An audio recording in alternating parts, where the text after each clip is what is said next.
السلام عليكم ورحمة الله وبركاته. اليوم بإذن الله هنعمل هاي الوحدة الجميلة. طبعا بإمكانك تعمليها مفرش أو شال أو بلوزة زي ما انتم شايفين هان، أو حتى جاكيت أو صدر لفستان لبنت صغيرة، زي ما بتحبي انت ممكن تتفنني وتبدعي في هذه الوحدة. ويلا مش هنطول عليكم، يلا نبدأ. بسم الله الرحمن الرحيم وعلى بركة الله. هالقيت هنبدأ بعقدة البداية، بعدين هنعمل 10 سلاسل. 1 2 3 4 5 6 7 8 9 10 سلاسل. وهنروح على أول حلقة، أول سلسلة، وهنعمل غرزة منزلقة بهذا الشكل. هنرتفع ب4 سلاسل. 1 2 3 4. بعدين هلقيت الخطوات سهلة جدا العمل، بس بدها تركيز شوية. هلقيت أنا حلف خيطي مرتين. أوكي، هاي أول شيء. حلف الخيط على السنارة مرتين، بس أنا هعمل غرزة عمود بلفة. هعمل هلقيت كلاستر أول وحدة، بس هيكون إيش مختلف تبعتها، اللي هي هنعمل كلاستر من عمود بلفة. هطلع من 2 وما أكملها. بعدين هدخل مرة تانية على الحلقة وأسحب خيطي وأطلع من حلقتين وما هكملهم. بكون عندي 4 حلقات. هطلع من 2 بس، هطلع من 2 بس. بعدين هيكون عندي 3 حلقات. هروح أطلع من حلقتين، بعدين هطلع من حلقة بهذا الشكل. هاي أول مرة بس بهذا الشكل. هلقيت هنشوف كيف هنعمل. هلقيت هنعمل أول شي 3 سلاسل. 1 2 3 سلاسل. هلقيت حلف على السنارة كم مرة؟ مرتين. بعدين هدخل في الحلقة اللي هان، هروح أعمل غرزة عمود بلفة مش كاملة 3 وحدات. هاي أول وحدة. هطلع من حلقتين وبس. هيفضل عندي 3 حلقات.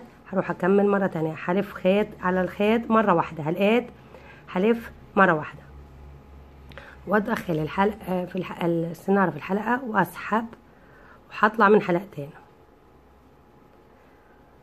كمان مرة بلف على الخيط على السنارة مرة، وبدخل في الحلقة بسحب الخيط. بكون عندي بطلع من حلقتين. أول إشي هاي حلقة وهي حلقة. بكون عندي 5 حلقات. هطلع من 3 حلقات بس. هيفضل عندي 3 حلقات. هطلع من حلقتين، بعدين هطلع من حلقتين. كأني بعمل كلاستر. هو ايش بعمل انا؟ الخطوات اللي هان ايش بعمل كلاستر فوقها عمود. هاي كلاستر فوق من 3 غرز عمود بلفة، فوقها غرزة عمود. هلقيت هعمل 3 سلاسل. 1 2 3. وحلف خيط على الخيط على السنارة مرتين، وحروح على نفس الحلقات، على نفس الحلقة قصدي، وادخل هطلع من حلقتين وبس. هيكون عندي 3 حلقات. هلف على الخيط على السنارة مرة واحدة، وادخل في الحلقة واسحب الخيط، وهطلع بس من مرة واحدة من حلقتين. كمان مرة هلف الخيط على السنارة وادخل من هاي الحلقة واسحب الخيط، وهطلع من حلقتين وبس. هيكون عندي 5 حلقات. هطلع بس من ال3 حلقات الأولى. بكون عندي ضل 3 حلقات. هطلع من 2 هعمل عمود. هطلع من 2 بعدين هطلع من عن 2 بهذا الشكل. كمان مرة نكرر، نعمل 3 سلاسل ونلف على الخيط. بس أول مرة هلف الخيط على السنارة مرتين، بعدين هدخل وهعمل غرزة عمود بلفة مش كاملة. هطلع من حلقتين، بعدين هلف على الخيط على السنارة مرة واحدة، وأسحب الخيط واطلع من حلقتين. كمان مرة هلف الخيط على السنارة مرة واحدة، وادخل في الحلقة هاي واسحب واطلع من حلقتين وما هكمل. كم بيفضل لي كم هلقيت عندي 5 حلقات. هطلع من ال3 الأولى اللي جنب بعض هدول. بعدين هلقيت هعمل عمود. هطلع من حلقتين، بعدين هطلع من حلقتين بهذا الشكل. هلقيت عندي 1 2 3 4. هكمل 5 إلى يصير عددهم 12. عملنا 4. لما نكمل ل 12 بنرجع بإذن الله تاني بنفس الطريقة. هيك خلصنا الدور الأولاني. هلقيت عملت 3 سلاسل، وبروح على راس الكلاستر الأولاني بهذا المكان، بعمل غرزة منزلقة. هيك أنا خلصت الدور الأولاني بهذا الشكل. هلقيت هرتبها بسلسلة واحدة وأدخل على هاي السلاسل وهشتغل فيها. هيكون الشغل عندي بطريقتين، مربعين زي بعض ومربع يعني هذا الفراغين هدول هيكونوا زي بعض، والفراغ اللي بعديه هيكون مختلف، بعدين فراغين زي بعض، بعدين فراغ مختلف، وهكذا فراغين زي بعض بعدين فراغ اللي بعديه مختلف. بس أول مرة الفراغ الأولاني هنعمل 1 هان، وفي الآخر لما نخلص هنعمل الفراغين اللي جنب بعض هدول اللي هي آخر واحد وأول واحد هيكونوا زي بعض. إيش هنعمل؟ يعني هنعمل لقيت مرة واحدة، ولما نخلص الدور في آخر واحد هنكمله. هلقيت هنعمل غرزة حشو، أو أول إشي هنرتفع بسلسلة، عملنا سلسلة ودخلنا في هذا المكان ونعمل غرزة حشو. هاي واحدة وهاي التانية، غرزتين حشو. اوكي. هلقيت وانا في الغرزة التانية هعمل 3 سلاسل، 1 2 3 لارتفاع البيكو، بعدين ادخل في غرزة الحشو الحلقة الامامية واللي وراها بهذا الشكل، وهعمل غرزة منزلقة. وبهيك انا عملت غرزة البيكو. هذه غرزة بيكو. بعدين في نفس الفراغ هدخل واعمل غرزتين حشو. هاي واحدة وهاي التانية، يعني بنفس الفراغ عملت غرزتين حشو، غرزة بيكو، غرزتين حشو. هلقيت بالنسبة للعمود اللي فيه هنا الغرزة، هدخل في مرة هعمل غرزة عمود فيها غرزة حشو، وفي مرة مش هعمل فيها، مرة هعمل فيها غرزة حشو، مرة مش هعمل فيها، وهكذا لنهاية الدور.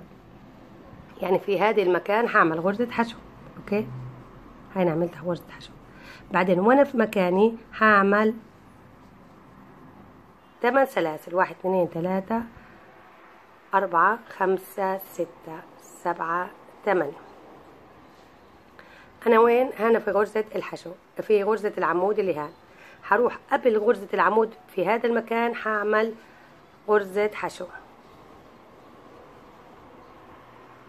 بهذا الشكل.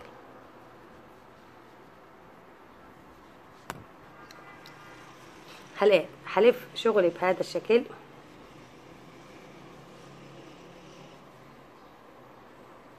وهطلع الإبرة وهدخلها من هون. هي كانت هيك، أنا هطلعها وأدخلها بهذا الشكل، وهشتغل في هذا المكان 16 غرزة حشو. طبعا أنا بظبطها هيك. بعدين بشتغل في هذا المكان 16 غرزة حشو، 1 2 3 في نفس السلاسل، 4 5 6 7 8 9 10 11 12 13 14 15. وهاي 16 غرزة حشو. هلقيت انا وين مقلوبة، شغلي مقلوب. هلقيت برجع تاني الفه بهذا الشكل، واسحب خيطي هذا وارجع السنارة زي ما كانت. بدخل السنارة في الخيط بهذا الشكل، بروح بشتغل في، شايفين انا الحلقة وين، وهدول اللي فيها ال3 سلاسل اللي هان هروح اشتغل فيها. يعني هاي حتنيها هيك. هلقيت بشيل السنارة وبحطها عادي، والخيط بكون هذا في الامام. هلقيت انا زي ما اتفقنا في كل وحدة غرزة حشو. هلقيت هان في العمود غرزة، مرة بعمل في العمود، مرة بعمل غرزة حشو، ومرة لا، مرة مرة لا. طيب في اللي جوا هان الأساسي غرزتين حشو، غرزة بيكو، غرزتين حشو. هليت لما أعمل هاي الخلفية إيش وين ما بعمل بقي من الغرزة الأساسية الموجودة. يعني أنا هنا عملت غرزة حشو هان في العمود، خلاص ما حعمل مرة تانية. في هذا المكان شايفين أنا وين عملت في الثلاث سلاسل كان فيها غرزة حشو، وبالتالي هنا بدل ما أعمل غرزتين حشو غرزة بيكو غرزتين حشو هيكون غرزتين حشو غرزة بيكو غرزة حشو، وهاي الغرزة خلاص هي الموجودة. بعدين بنتقل مباشرة للمكان اللي هان. هلت حنشوف مع بعض. هلت حدخل السنارة وحروح على هذا المكان، حعمل حتنيها لورا عشان تظبط الشغل ويسهل العمل. هلت في غرزة في الثلاث سلاسل حعمل غرزة، هاي أول غرزة حشو ماشي، وهاي الثانية غرزتين الحشو. هلقيت طبعا لازم أعمل بيكو 3، بعدين حروح على الحلقة الأمامية واللي وراها من غرزة الحشو وأعمل غرزة بيكو بهذا الشكل. هلقيت أنا عندي هنا غرزة حشو، حعمل بس واحدة غرزة حشو وبالنسبة للعمود أنا عملت عملت في هذا العمود عملت غرزة حشو، يعني هنا ما حعمل غرزة حشو، حروح على هذا مباشرة وحعمل غرزة حشو، هاي واحدة وهاي الثانية في هذا المكان. بعد ما أعمل هذا الشكل خلاص سهل علي جدا، بكمل اللي هي إيش، بعمل غرزتين حشو بعدين غرزة بيكو، بعدين باخد الحلقة الأمامية واللي وراها من غرزة الحشو وبعمل غرزة منزلقة، وبعدين بعمل غرزتين حشو، واحدة تنتين.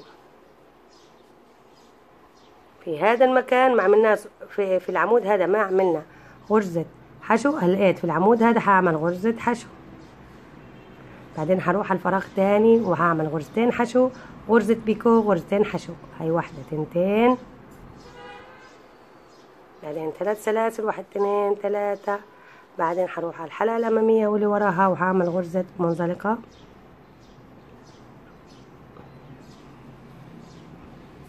بعدين في نفس الفراغ هعمل غرزتين حشو، هاي واحدة وهاي الثانية بهذا الشكل. هلقيت في العمود اللي وراه أنا في العمود هذا ما هشتغل، هروح على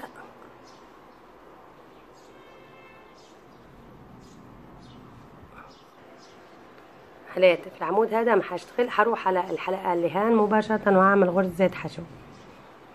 هاي أول واحدة عملت غرزة حشو، شايفين لهاي. هلقيت أنا عملت تنتين غرز فراغين غرز اللي زي هاي.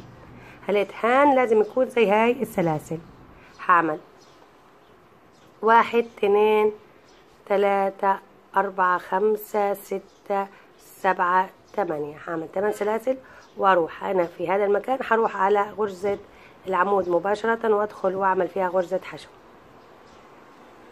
بهذا الشكل. هروح على غرزة العمود واعمل فيها غرزة حشو. هلقيت هرفع الخيط من السنارة بهذا الشكل واقلب شغلي، وهدخل في هذه الحلقة وهعمل فيها 16 غرزة حشو، 1 2 3 4. هسرع، خلينا نخلص 16 ونرجع تاني. عملنا 16 غرزة. هلقيت برفع السنارة الخيط بهذا الشكل وبرجع تاني بهذا الشكل. هلقيت بسحب الخيط وبتني هاي الجزء لتحت عشان اشتغل في هذا المكان. انا في الان عملت هاي اول واحدة، عملت في اول غرزة حشو. هلقيت حعمل لجنبها غرزة حشو،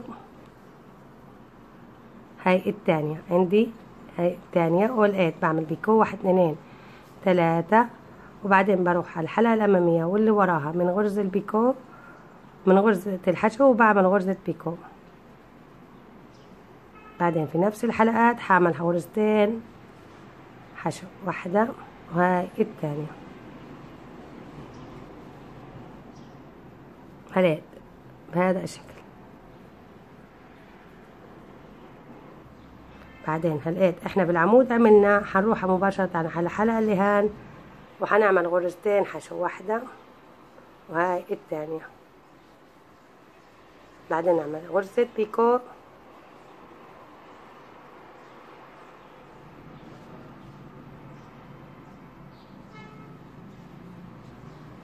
بعدين غرزتين حشو،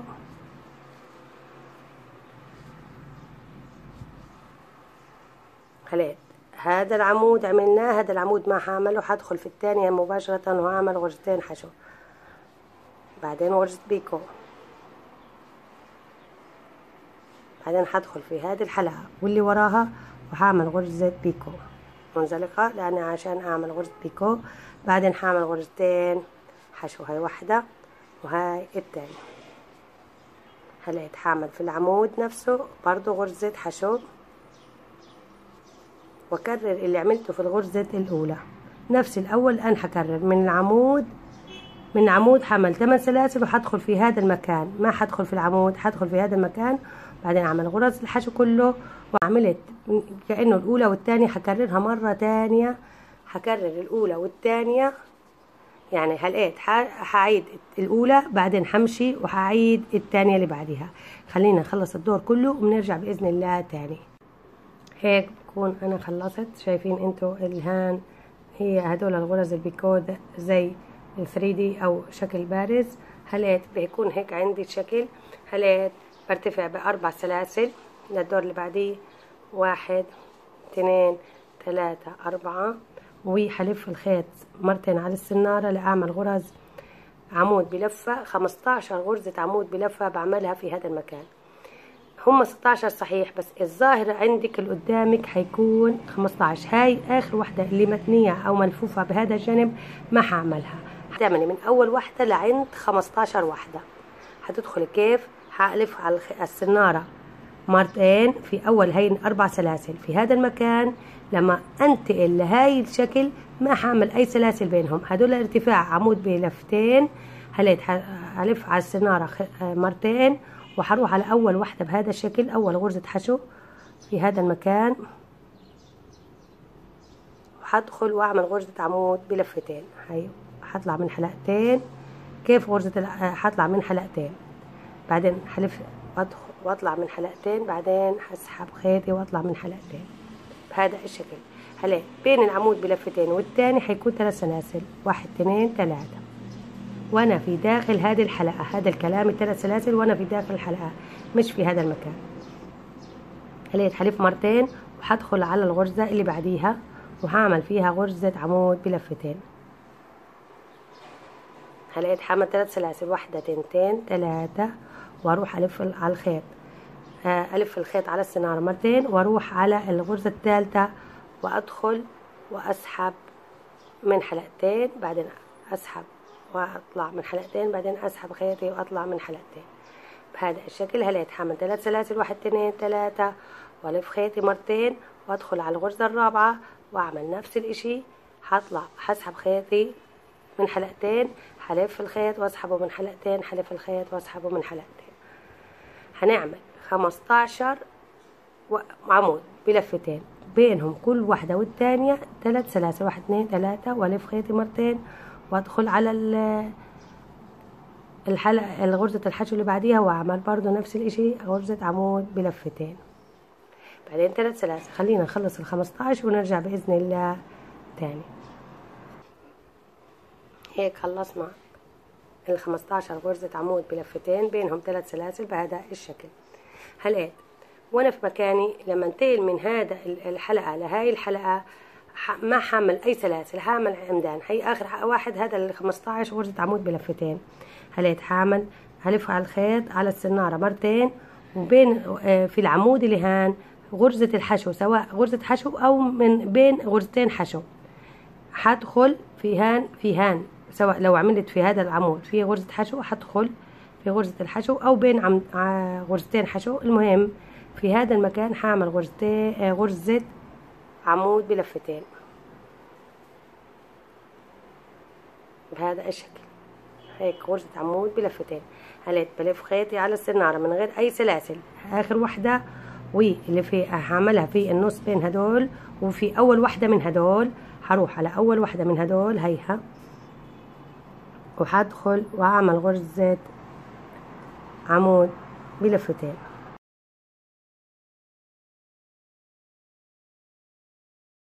بهذا الشكل هيك حيكون عندي. وبعدين بكرر، هعمل 3 سلاسل، 1 2 3 والف خيطي من مرتين، واروح على تاني وحدة وادخل تاني غرزة حشو وهعمل عمود بلفتين. هطلع من حلقتين 3 مرات، بعدين 3 سلاسل، 1 2 3 والف خيطي مرتين، واروح على غرزة الحشو اللي بعديها وهعمل فيها غرزة عمود بلفتين. بعدين 3 سلاسل، هدخل على الغرزة اللي بعديها وهعمل غرزة عمود بلفتين، 3 سلاسل وهعمل غرزة عمود بلفتين في الغرزة اللي بعديها، وهكذا لما يكون عندي عدد غرز العمود بلفتين 15 وحدة. لما نوصل لها نرجع تاني عشان نعمل كمان مع بعض مرة تانية زي هذا الشكل اللي عملناها.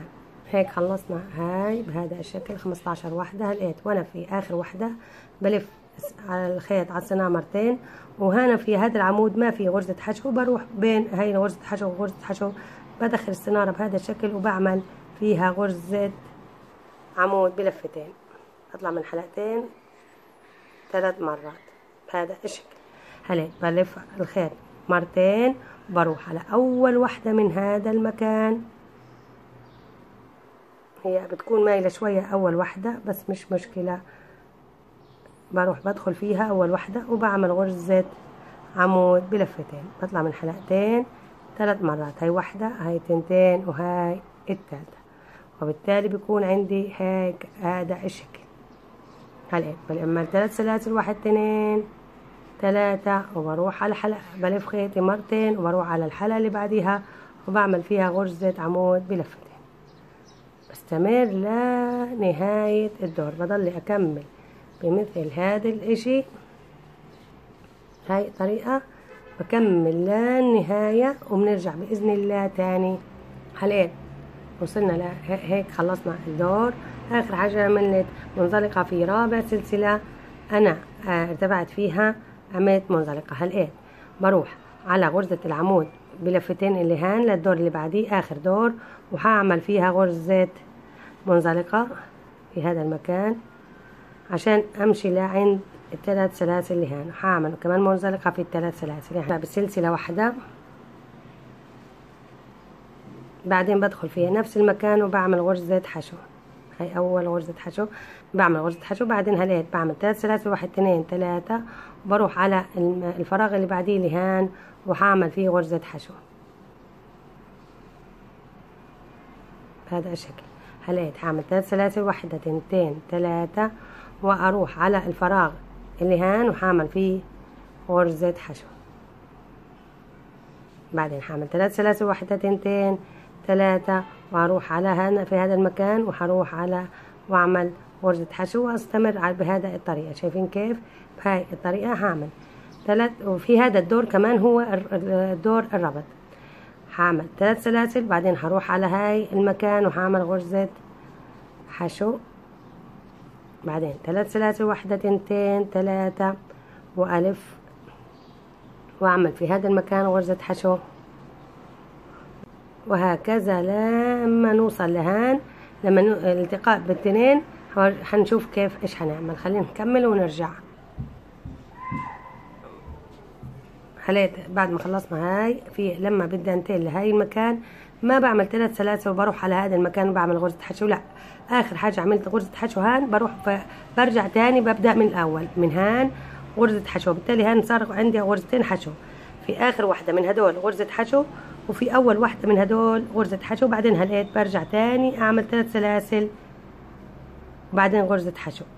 يعني انا بنتقل في نفس الوحدة اللي هان في هذه الدائرة 3 سلاسل، 1 2 3 وبروح على اللي بعديها وبعمل غرزة حشو، بعدين 3 سلاسل غرزة حشو. لما نوصل لهان اخر واحدة عملت هنا غرزة حشو، ما بعمل اخر واحدة هان عملت غرزة حشو، ما بعمل 3 سلاسل وبروح على هذا المكان، لا، اخر واحدة بعمل هنا غرزة حشو، بعدين بنتقل لها مباشرة، بسيب هدول كلهم وبعمل هان غرزة حشو، بعدين 3 سلاسل غرزة حشو وبكمل هذا الشيء. خلينا نخلص الدور كله اللي هي لوحدتنا. هنكمل اول واحدة كليتها كاملة زي بعض الوحدات، بعدين هنبدأ نربط، نتعلم كيف نربط الوحدة هاي بالوحدة الثانية بإذن الله. هيك عملنا الوحدة كاملة كلها، خلصنا كل الدور. في الآخر عملت قصيت الخيط من هان. هلقيت الوحدة الثانية بعملها من الأول لما نوصل لغرزة الحشو 3 سلاسل غرزة حشو هدول في آخر دور. بدي أعرف وين أربط وحدتي بالوحدة الثانية، سواء إني حاعملها زي البلوزة الموجودة بالصورة سواء بهذا الشكل، حربط بهذا الشكل، أو حربط أنا زي ما إذا بدك أنت حابة تربطي الوحدة هذه بهذا الشكل معها بشكل مربع يعني مع الوحدة الثانية. الآن نيجي على خطوة الربط.